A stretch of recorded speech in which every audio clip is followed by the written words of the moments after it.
He recently got a job as a restaurant critic. Enjoy him now because he's about to put on a lot of weight. Jesse Mulligan. And joining Jessie tonight, she's everyone's favourite Westie. In fact, this is already the longest she's been on TV3 without swearing. It's Antonia Preble. And he's the lead singer of New Zealand's greatest ever rock band. Unfortunately, I've never heard them because they don't play any Michael Bublé covers. For me, that is a deal breaker. It's John Toogood. And leading the opposing team tonight, he's a big fan of comedy and cycling. And if you've ever seen him in cycle shorts, you'll know he can do both at the same time. It's John Bridges. And on John's team tonight, he's the only middle-aged guy in New Zealand who can say, I'm a genuine dude, without sounding like a genuine twat. It's Peter Ehrlich.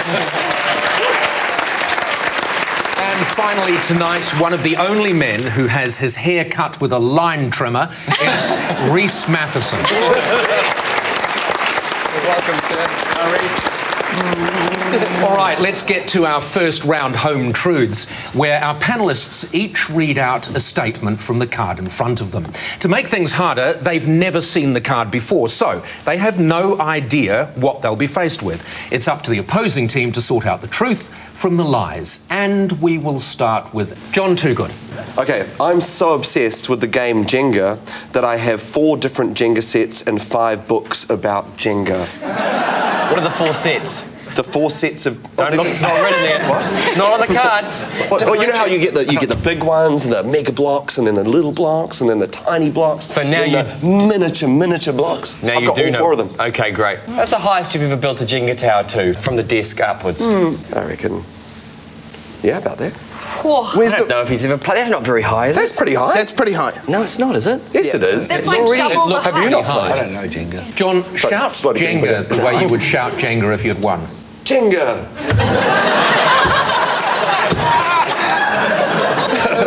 That's how exciting that game is. Did you know, actually, that after September 11, they considered changing the game of Jenga because they thought it might be offensive to some... Really? No, that's just your band.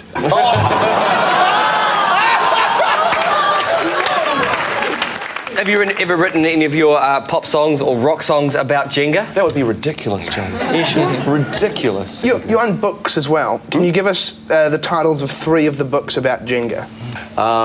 Jenga is cool. That's one. Jenga's one. The ladies love the Jenga.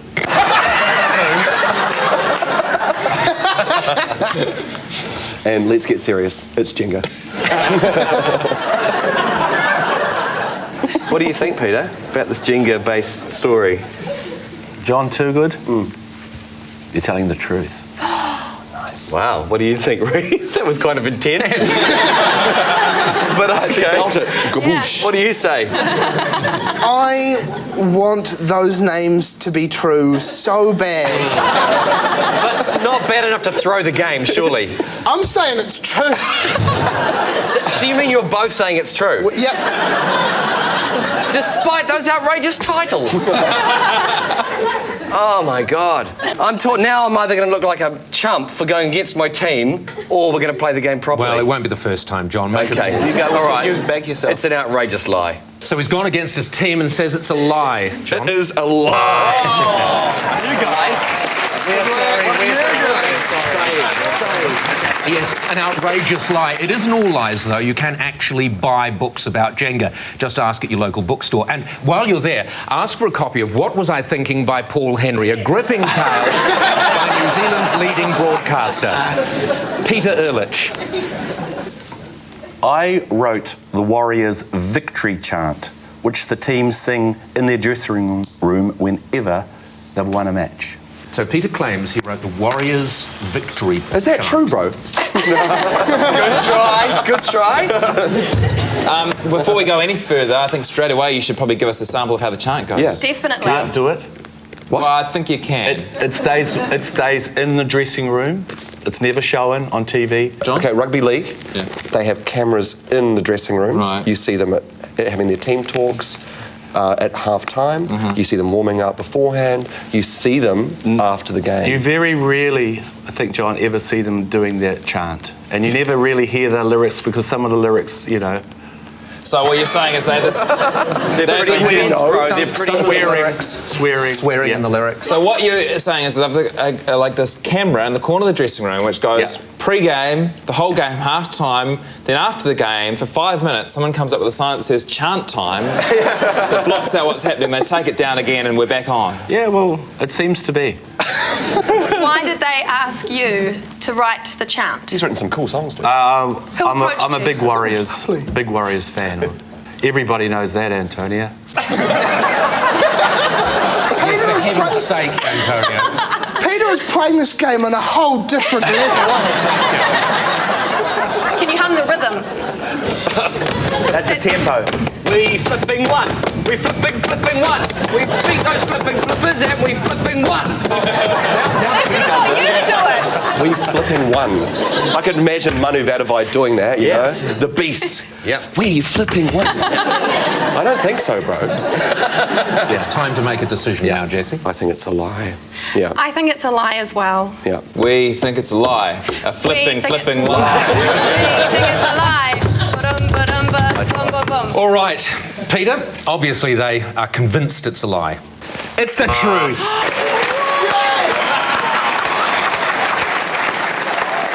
We got the power. We got the speed. We got the courage. It's everything we need. That's all I'll say. Then after about 10 Woodstock and bourbons, it's just... I shouldn't have even done that. I shouldn't have. Antonia Preble. The worst thing anybody ever said about me came from a clown. So, biggest insult to Antonia from a clown. So how did you meet the clown? Yeah.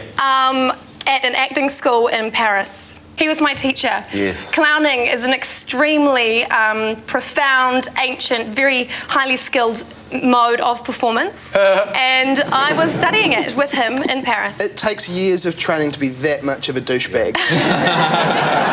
Was there a particular thing that you most learnt from him? That I'm really good at being glass, but I'm less good at being metal. I thought that. Be glass now. be glass. Do it. Just be glass. I guess I walked into that. Do it. Well, it was sort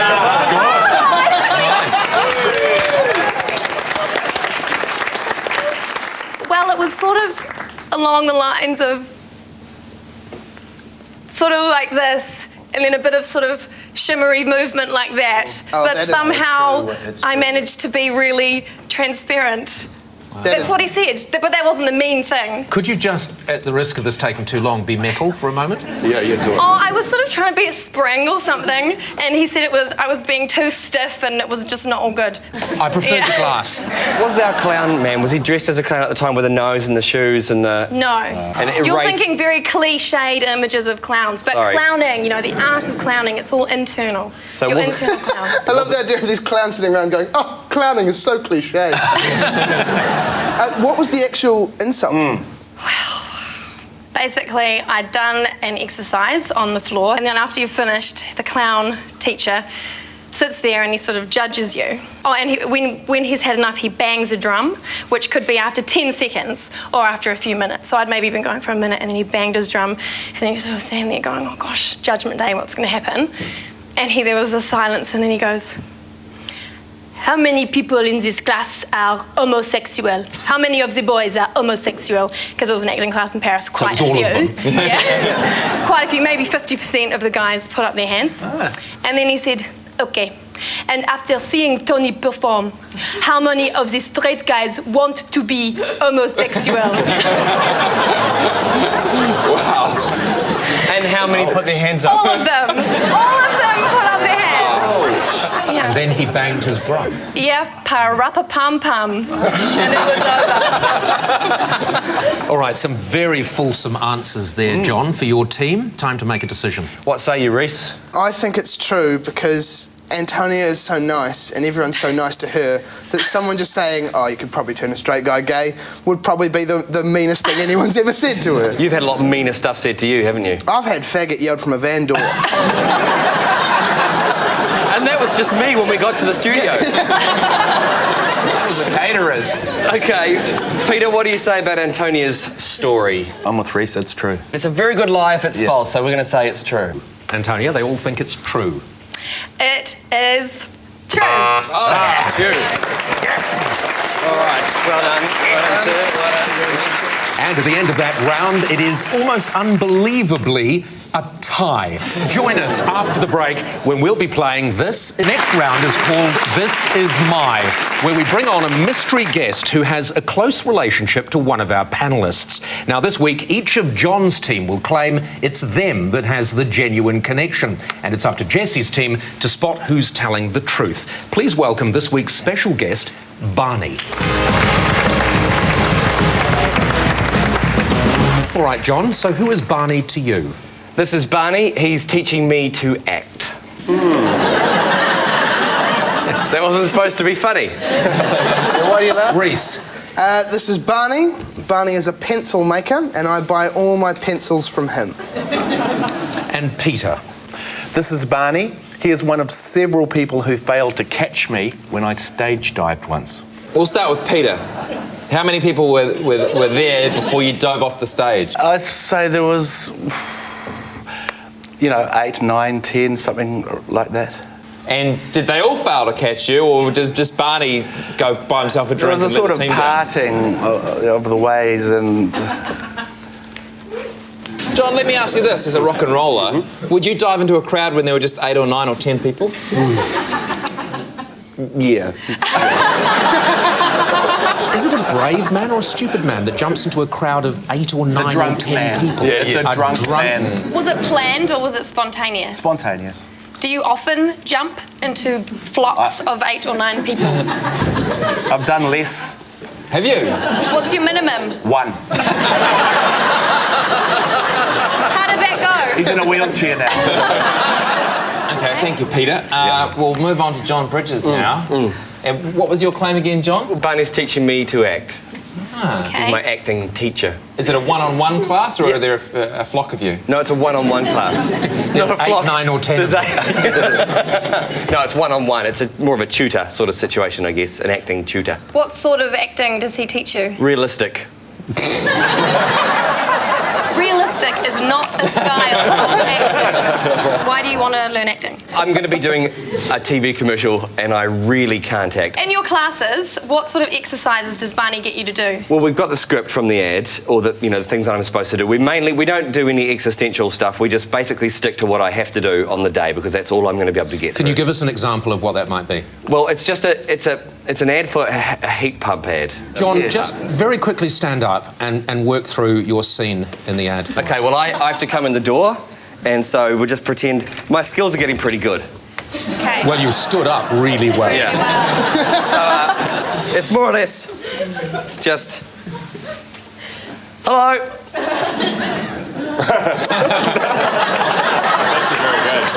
That was really good. Do you mind me saying I think Barney's got a bit more work to do? No, I don't mind you saying that because that's what I'm paying him for. What heat pump company? I'm not sure. I don't know. They won't tell me. It's one of those things you don't always know. You never don't know. I'm not allowed to tell. So you were lying.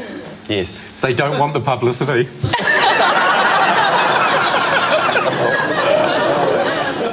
Well, I think we've heard enough from John. Reese. Yes. Now, Barney makes pencils. Yes. I would go What's as the far as brand? say. It's his own brand. They don't really have a marking on them. Well, they must have some marking so you can find them in shops. No, he only sells them in his shop. It's the only place in the world you can get them. Where's his shop? It's just out of Parnell. Hey, old Parnell Pencil Shop. Haven't heard of that one. We're in Seems Parnell. strange for such a specialty store. It would not be on any of our radar. I know Parnell it would pretty only well. be a small shop, too, because he only sells pencils. He's purely a pencil maker. Yep, purely pencil maker and pencil merchant. What's the name of the shop? The name of the shop is Stylus Pencils. But this is why I quite liked it, right? Because under the title of the shop, it has look sharp, get a lead. And I went, that is the store for me. So are you a bit of a pencil enthusiast? I love a good pencil. Why? Because that's how I do all my writing of my jokes and my sketches. With a pencil. Yes. So that you can rub them out when you realise they're crap. All right, I think you've probably heard enough. 3 extraordinarily plausible yarns. Who would you like to rule out, first of all? Who do you definitely think it isn't? The pencil snob. I feel like minutes of my life has been robbed. Yeah, he's wasted a lot of our time, It so was- we're going to... Yeah. What do you think about John's story? Do you think he's doing acting classes for a heat pump commercial? No. What do you reckon? It's sort of like if I have to pick someone, then I'd pick Peter. Yeah, Paul, we think it's the guy who failed to catch Yeah. Peter when Peter stage dived. All right, let's find out. Barney, would you like to reveal your true identity? Yes, I'm Barney and I failed to catch Peter. Ladies and gentlemen, Barney. Join us after the break for Quick Fire.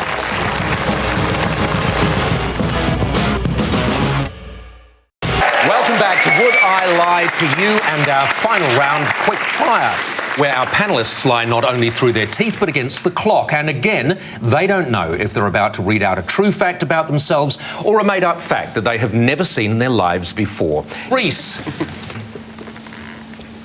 I used to wear calipers. What's a caliper? What is a caliper? What's a caliper? You would think I'd know that. We asked the right question. Genius. Boom. Booyakasha. They are things that you wear on your legs just so that you can walk like Forrest Gump. Not Like Forrest Gump.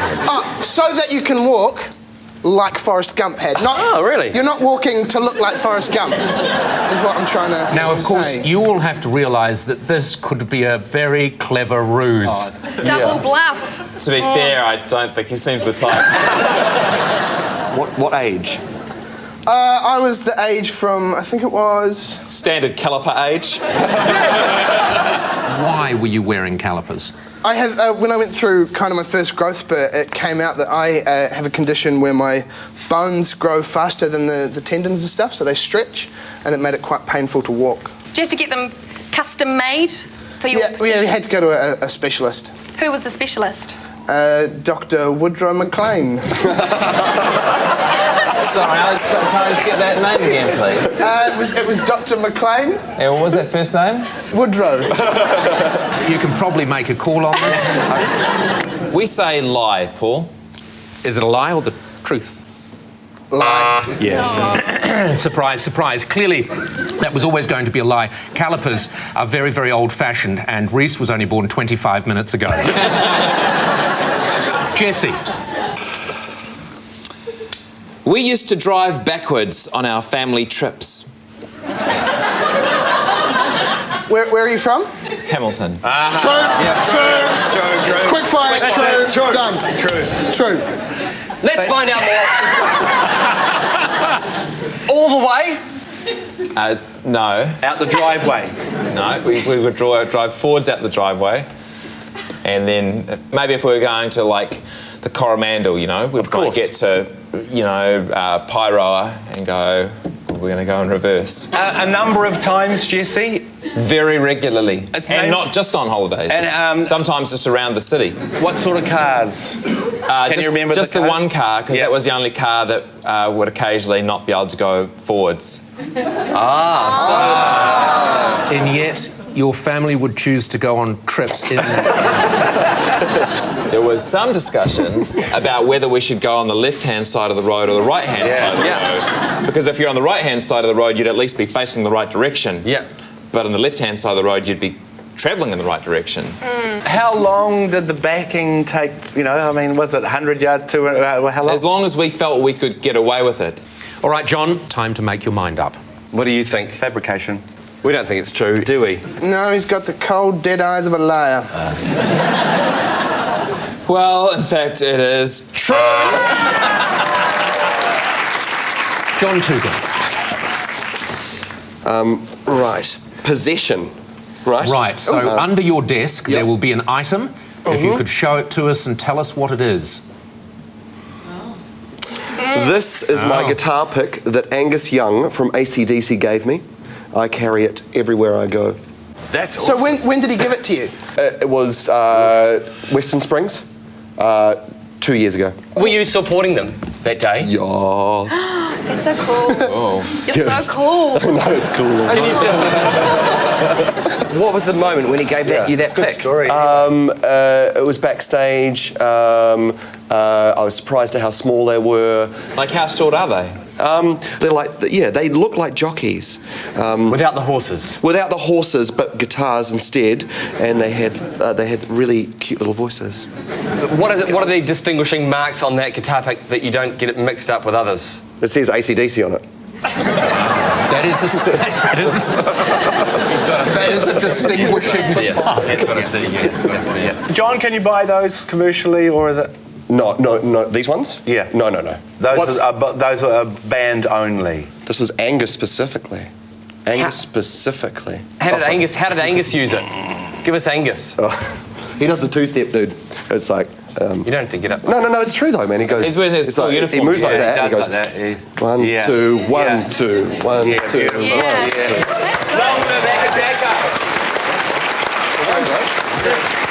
Practice that, bro. Practiced it. It's time to make your mind up. We think it's true. It's true.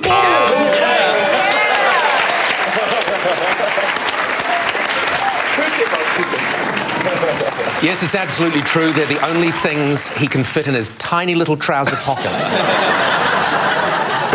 And that sound signals the end of the show, and I can reveal that Jesse's team have won with a miraculous 268 points. Unexpected, I have to say. Good night.